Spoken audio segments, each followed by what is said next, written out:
Follow me, I'll show you what we're going to do today. The average person might think this is just some piece of junk. What I see is a lot of opportunities. You know, a treasure hunter is always after the next treasure. Heavier than it looks. God, look at that. I've been collecting bikes for so long, but I actually remember nearly where every bike and every part and every story is. $49,000. It's kind of a simple thing. Just kick it.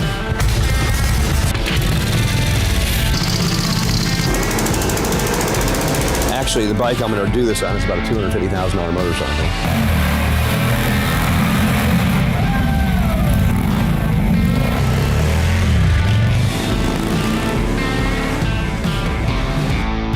What my real vision was really ascertaining and preserving what I consider, the best pieces of American motorcycle history in the world.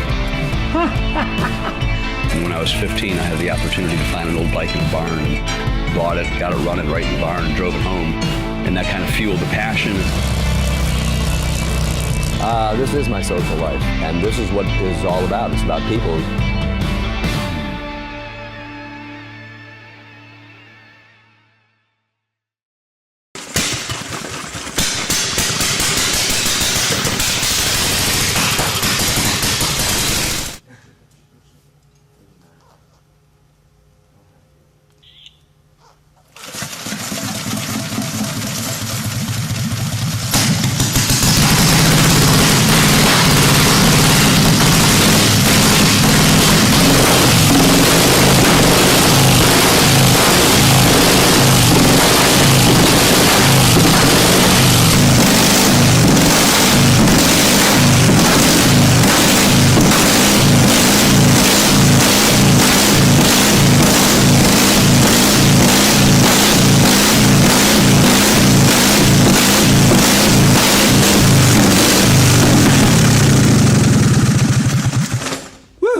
I think there's only 6 of these monsters left in the world.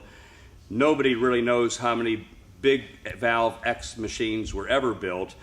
1915, 16, up through 1920, the Big X was really the star of the board tracks and dirt tracks around America. It really kicked butt, and you can see why. 61 cubic inches. I think it's got 2 1/4 inch valves. That's where it gets its name. I've started this bike probably 100 times for visitors here at Wheels Through Time, and it always amazes everybody, the noise and the speed that this machine makes. I've actually raced this bike at Davenport 2 or 3 times, raced it at Wauseon. What a bike it is. 61 cubic inches, no brakes, no clutch, truly an extreme machine. I would have to say it would be the super bike of its times. The history of the Excelsior Super X is quite an interesting history. The Excelsior company actually started making bikes in Chicago in 1907.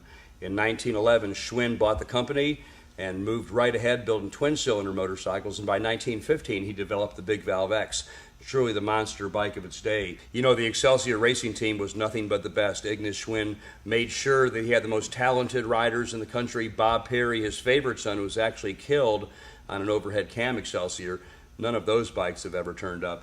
But this machine, one of 5 or 6 existing, quite an interesting bike, an as-race patina. I really like the bird on the tank, shaped like an X. Don't know if they did that on purpose, but I would have to think that the bird and the shape of the X symbolizes the Super X company. Whenever I start a bike here at Wheels Through Time, it always attracts a crowd of people, and this noisy motorcycle always attracts a crowd of people. This bunch, where are you guys from? Chicago. Florida. Florida, where? Florida. Florida. Welcome, guys. I'm going to crank this thing up one more time. Simple starting procedure.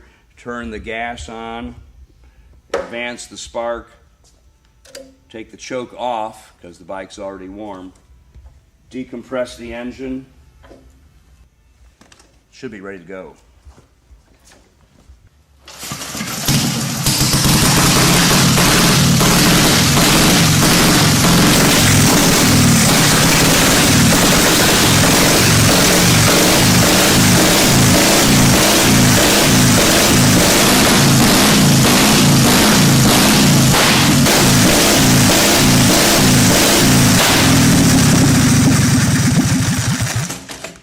One more thing, a lot of people ask if I ever get worried about damage on these bikes. I always say no, but I can tell you one thing, if you ever broke apart on the Big Valve X, you'd have a hard time finding it.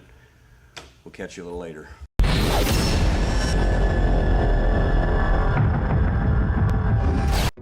Choppertown Live. That's going to be the first appearance at Thunder by the Bay. Yeah, speaking of that, we have Eric Runyon on the phone. He's going to give us a full new update with everything, all the updates that's going on for Choppertown.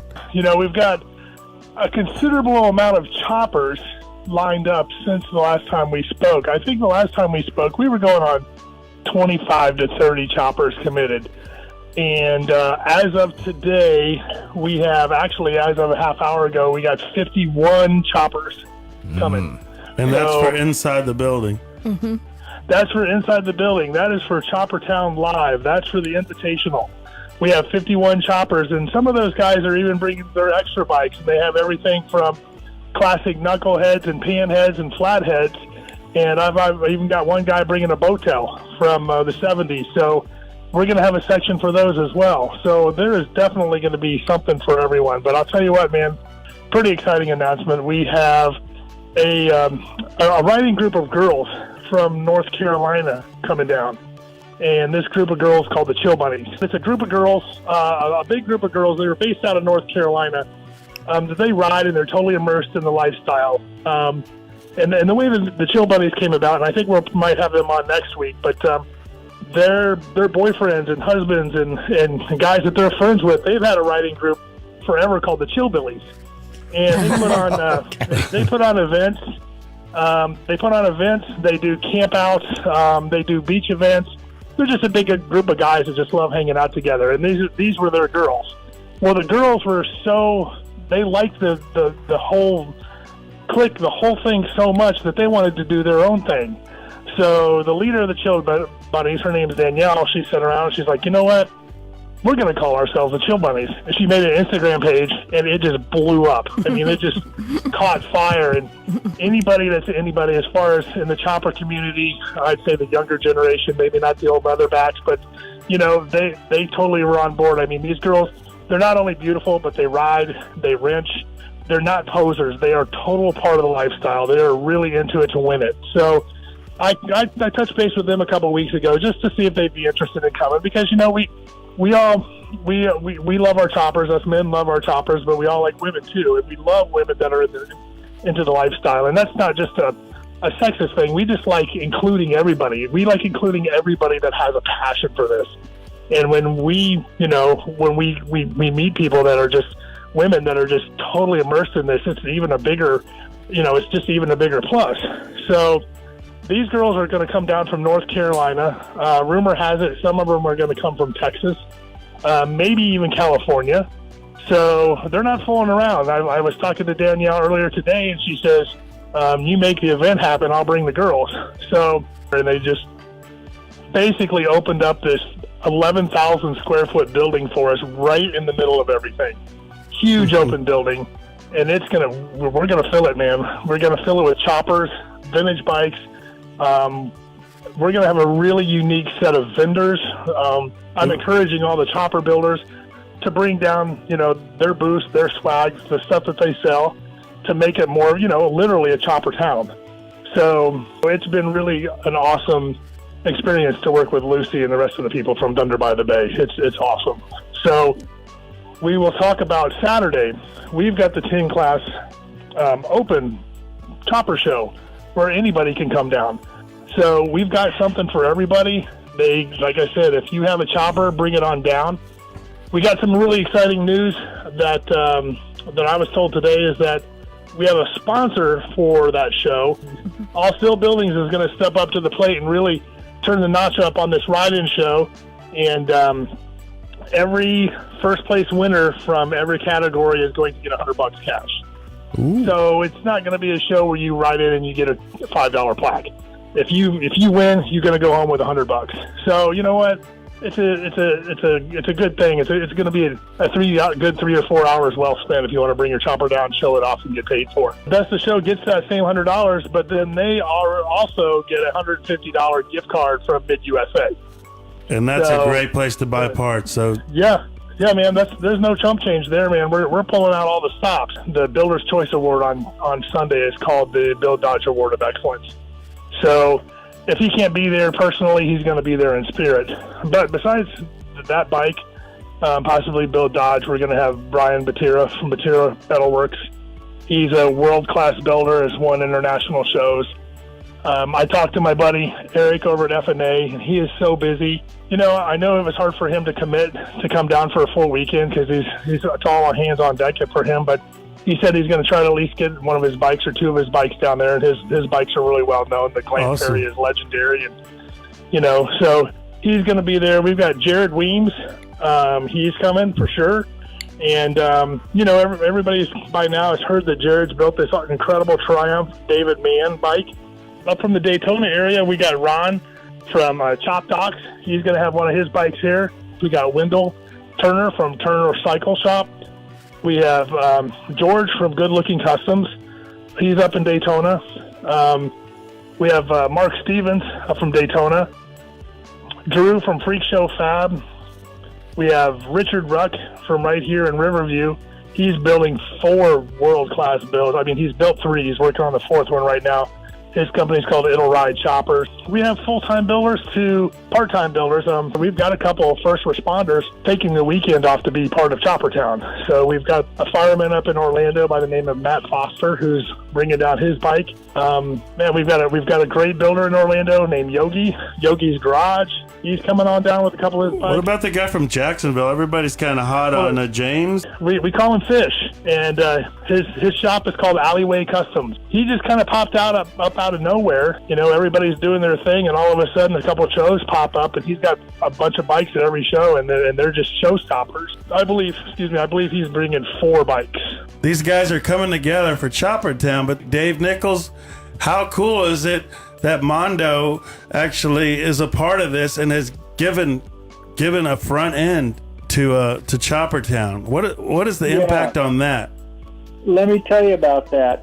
It's like having a rare piece of jewelry on a motorcycle that Mondo built, the Springer front end, that you can win by bringing your chopper and win the best of show at Choppertown. And I'll tell you what, Mondo is one of maybe 5 or 6 bike builders in the country that is at the top of his game. He's been doing it over 50 years, and so is Paco. We're going to get a rigid frame from Paco and a Springer front end from Mondo, hand-built from Mondo, and give those away at Choppertown Live. You can't beat that. Well, you know, here's how cool that is when I'm talking to the builders, and, you know, of course I want to spin it on what's in it for them. And we talk about, okay, well, the Builder's Choice Award winner, the Bill Dodge Award of Excellence winner, is going to get $1,000 cash. And okay, that's cool. But you're also going to get a Paco hardtail frame. Wow, that's pretty cool. So I'm going to get $1,000 cash and a hardtail frame. I mean, their ears perk up a little bit more. Honestly, I think they're more interested in the frame than the cash. And then I go, and Mondo from Denver's Choppers is building us a custom one-off front end for that Paco frame, and their ears just ring. And I think, you know, on Charlie Brown, when the teacher talks and everything's going wah, wah, wah, wah, yeah. I think they're so transfixed on getting that front end that they don't hear anything else that I'm saying. So, you know, it's just awesome. I know everybody that's involved in the show knows the depth, the gravity of Mondo building us a front end. I know, you know, everybody knows how cool that is. Yeah. It's not going to be lost on anybody. It's amazing what these guys can do. They're artists, they're engineers, they're just great people who give back to the community, and I'm glad that we can put all this together with Thunder by the Bay on February 19th, 20th, and 21st, and just show the world what we can do and what they're capable of. Born to Ride is brought to you in part by 866 Law Friend. Ride safe, ride smart. Offices in Palm Harbor.